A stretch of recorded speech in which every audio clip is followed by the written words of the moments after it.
Dans cette vidéo, nous allons parler d'un gros projet open source que c'est moi qui l'ai créé d'ailleurs, qui s'appelle Lift. Lift est quoi? C'est un framework de représentation intermédiaire en Rust.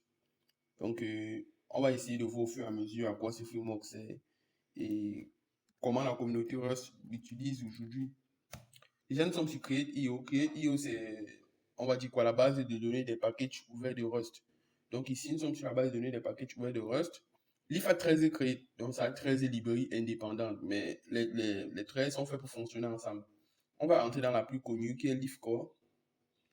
Ici sur l'IF Core, vous pouvez rapidement voir que l'IF c'est un framework de représentation intermédiaire.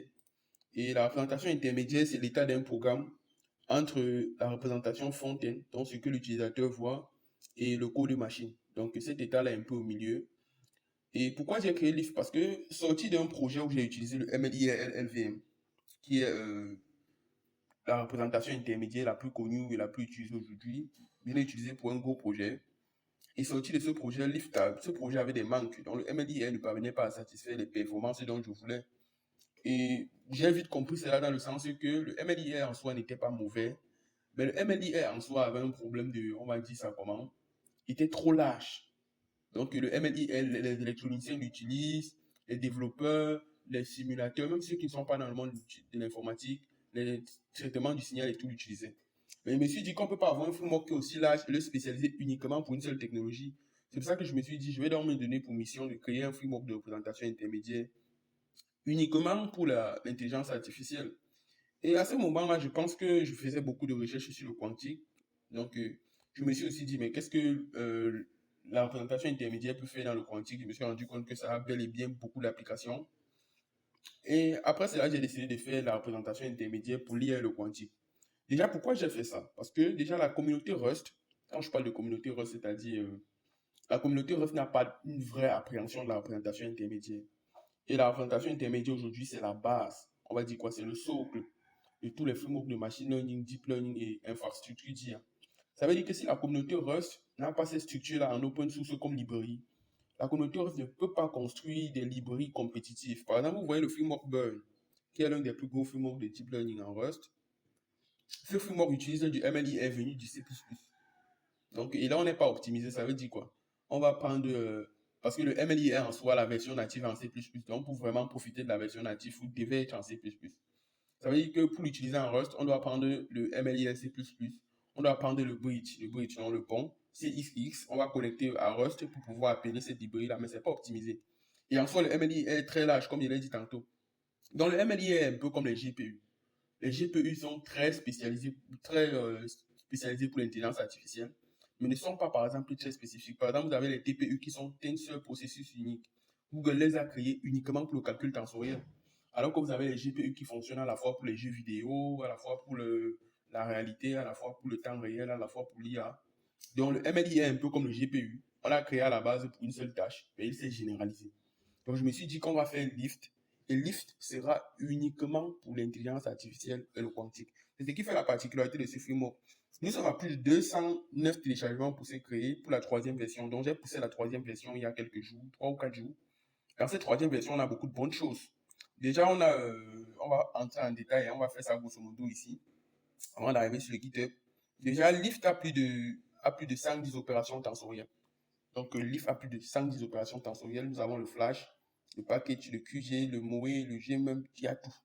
Toutes les opérations qui permettent de représenter n'importe quel modèle et n'importe quelle famille de modèles, au moins à 80%. Donc, Leaf est préparé vraiment à comprendre l'IA, à représenter l'IA vraiment à fond. On a 46 portes quantiques. Les portes quantiques ici, pour ceux qui ne savent pas, ce sont on va dire quoi, des concepts très connus dans le monde du quantique. Donc ici, il y a ce qu'on appelle les portes, il y a ce qu'on appelle le bruit. Donc en gros, Lift va permettre de simuler les portes et le bruit quantique sur des machines normales. Parce que si on le fait que sur des machines quantiques, avec Lift, on va pouvoir le simuler sur des machines normales, via des représentations intermédiaires. Donc ça va permettre ça. On a 21 opérations hybrides. Donc ici, c'est les opérations mélangées Lift quantique. Ça veut dire que ici, vous pouvez simuler un petit bruit quantique et lancer un petit réseau de neurones dessus. Donc c'est un concept assez fort que moi-même je l'exploite déjà. J'ai commencé 2 3 projets avec Lift. Ici, on a 111 passes d'optimisation. OK. Ici, on a 3 backends. Donc ici, on exporte les 3 backends. On a notamment Onyx, on a MLIL lui-même et on a OpenQuant. Donc OpenQuant, ce sont les librairies que vous pouvez voir IBM et tout sont développés pour le quantique et tout.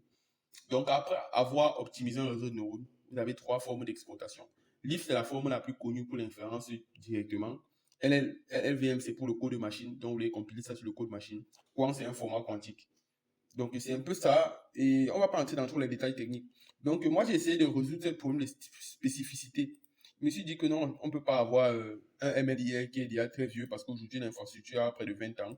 On entre en livre fantôme. On ne peut pas avoir un MLIR qui est déjà très vieux et toujours l'utiliser pour les projets novateurs. Donc je me suis dit qu'on va faire une représentation intermédiaire uniquement pour les parties quantiques. Donc, il n'y a plus de stress créé. La librairie aujourd'hui a plus de 1000 téléchargements, hein, je vais dire ça comme ça. Pour une librairie qui fait dans l'assez bas niveau, parce que on est vraiment dans l'après bas niveau, parce que pour une librairie qui fait dans l'après bas niveau, pour ce taux de téléchargement, c'est pas mal. Et les packages sont un peu, disons, un peu lourds. Donc, on va aller dans le GitHub vite fait, parce que la librairie est open source. C'est sur licence MIT. Donc, chacun peut faire de ça ce qu'il veut. On va aller rapidement dans. Voilà, voici le GitHub. Nous sommes nativement dans le GitHub. Ici, on va entrer dans un package Leaf Manuel, OK. Et dans le package Leaf Manuel, le but c'est de voir les applications réelles de Leaf. Donc, je crois qu'il y a une partie dédiée pour ça. OK. Architecture Leaf, non, c'est pas ça. Guide, bon, stratégie, voilà, c'est dans stratégie. OK. Ici, dans stratégie, qu'est-ce que nous allons regarder? Nous allons regarder les applications de Lift.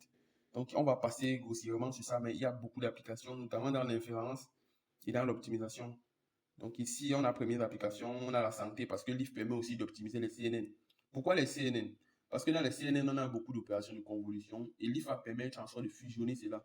Ça veut dire qu'une opération qu'on a convolution pour une kernel, Lift fusionne cela pour faire passer ça en un temps dans le GPU. Donc, au lieu de faire passer ça en 3 temps, il fait passer ça en un temps. Ça permet de faire des CNN plus rapides et tout ce qui va avec. Ici, on a l'industrie pharmaceutique, comme on a dit d'abord dans le médical. On a dans la finance.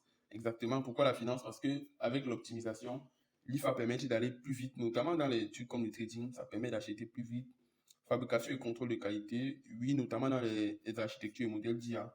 C'est pour ça que vous allez voir ici fusion. Vous allez voir tous ces thèmes techniques, l'IA, énergie et durabilité. L'IF est plus léger que le MLIL. Donc, en termes d'empreinte carbone et de performance, mais moi, l'IF est plus léger, plus moderne. On n'a pas de coût d'abstraction par rapport à C++. Donc, c'est ça.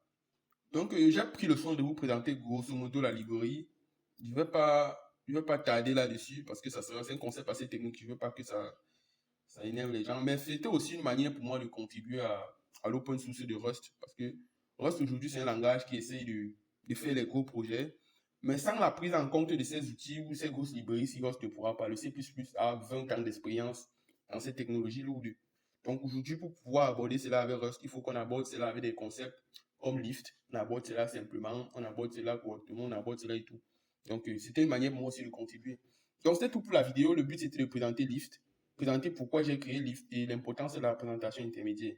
Il y a un petit format en anglais qui arrive, ça sera pour, je pense, pour LinkedIn. Ok, merci.